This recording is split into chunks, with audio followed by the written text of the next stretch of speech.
Smart but sparse changes keep the Pixel 10 Pro XL among the top Android phones. It remains underpowered for tasks like gaming, but that doesn't matter if your focus is on the still excellent cameras, super bright display, or AI features. Just be aware that to get the most out of those features, you will have to wait for updates or for Google's tools to get to grips with your data.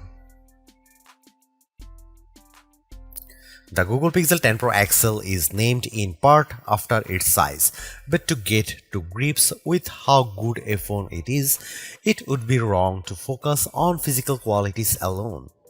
It is easy to point to things like the phone's incredibly bright display or its versatile cameras as major selling points. But this is a phone where the true value lies beyond the specs list. There are, in typical Google fashion, lots of AI features to play around with, features with a wide range of applications and utility. It's just a pity that Google seems to have learned some bad habits from Apple in not having all its features ready for launch day. Plus, Google flagship phones' inherent weakness in terms of power remains, even if battery life has improved.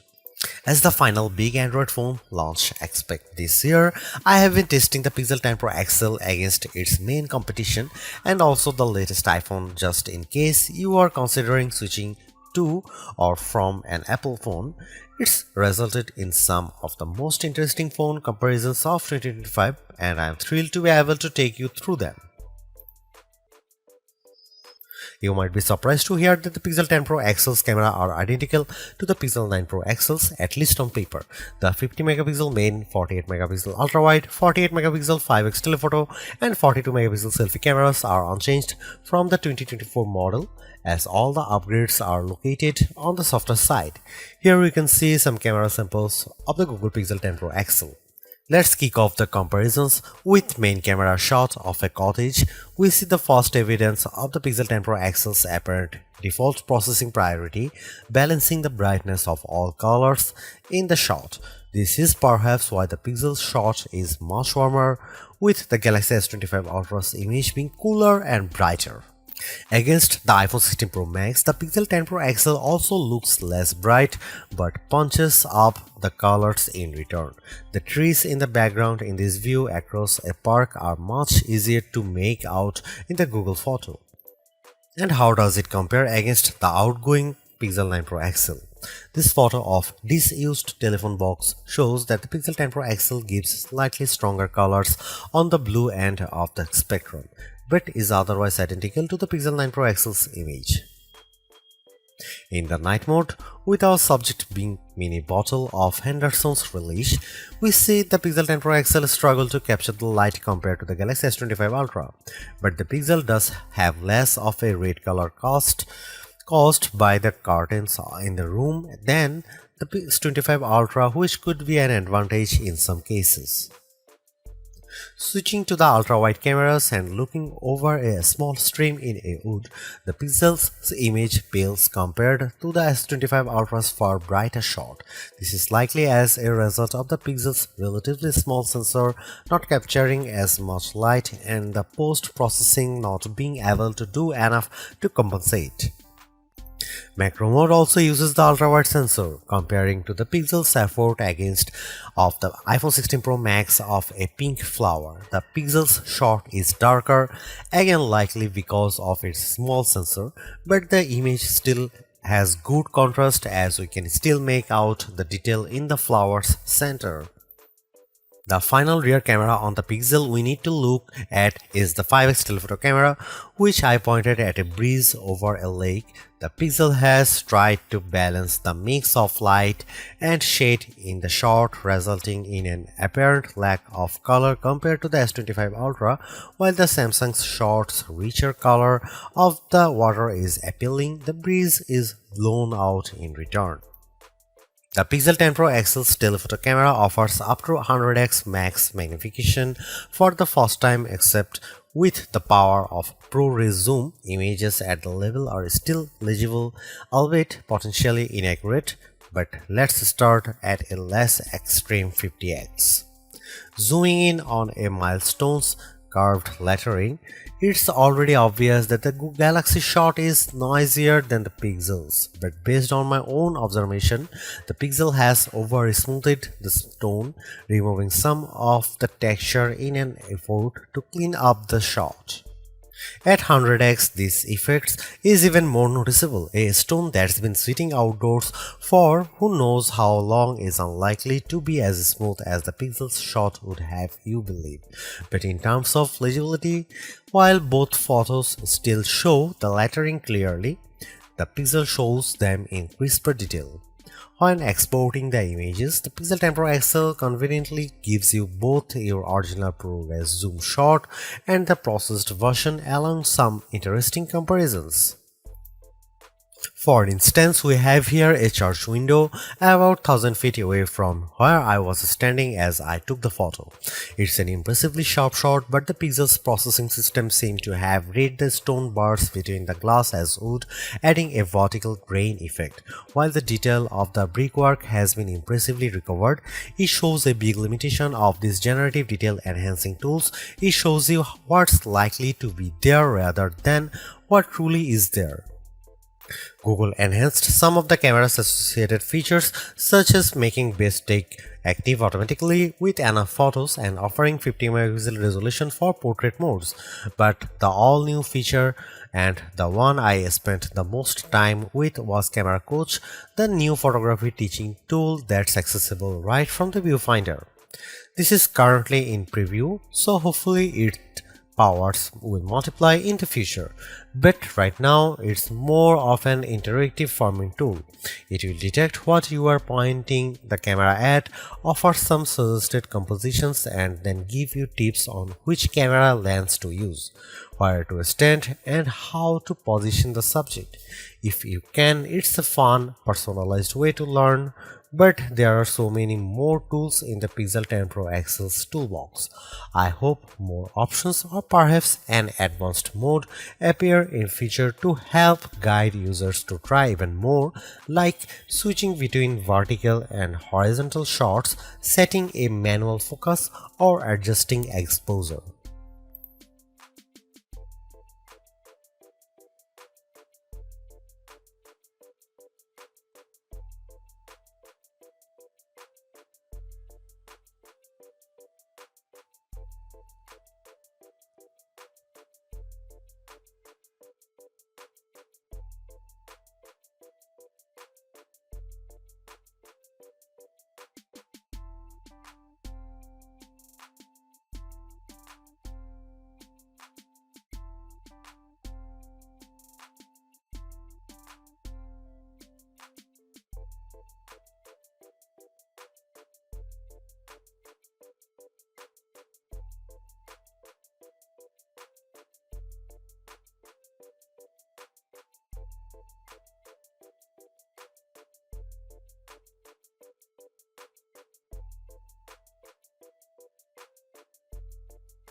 Google's updated the chip in its Pixel 10 Pro models with a Tensor G5 and paired Pro models including the 10 Pro XL with 16GB RAM.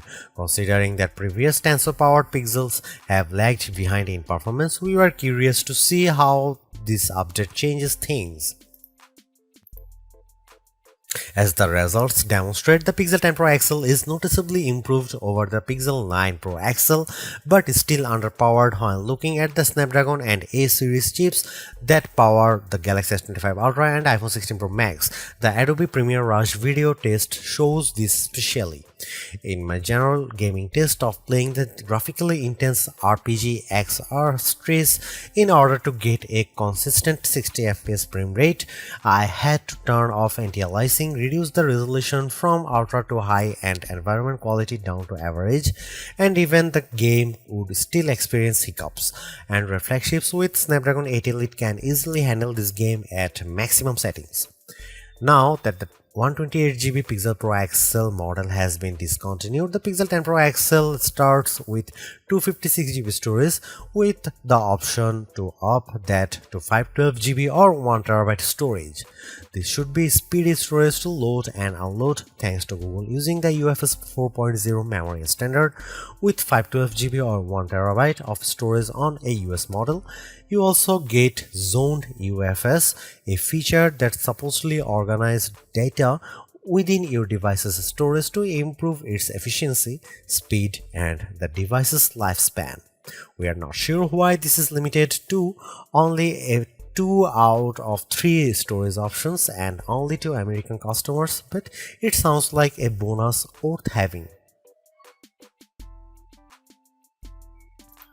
Google's made a few but effective upgrades to the Pixel 10 Pro XL. It's a masterclass in efficiency, changing and improving just enough to stay amongst the top of the pack in the most areas. The display's brightness is unmatched, and the camera's ultrawide perhaps aside offer a balanced, natural look that I can see a lot of people liking. It's unfortunate that the Pixel 10 series is still the lowest powered of the flagship phones on sale today and lags behind its main rivals on battery efficiency. Hopefully, access to Google's latest AI tools makes up for that for anyone who decides to take the plunge, although perhaps give it a couple of months if this is your primary reason. Hopefully, by then the seemingly incomplete Magic Q and the preview version of the camera coach will have been made whole. The Galaxy S25 Ultra may still be a better pick for you if you want more power and power efficiency from your phone. The Pixel 10 Pro may also be a better fit than the XL, considering you only sacrifice display size and battery life for a cheaper phone that's otherwise just as capable as its larger sibling. But the Pixel 10 Pro XL is the most capable and competitive of Google's latest batch of phones. If you are buying a phone right now and want best-in-class software combined with top-tier hardware, this Pixel is probably the one to pick.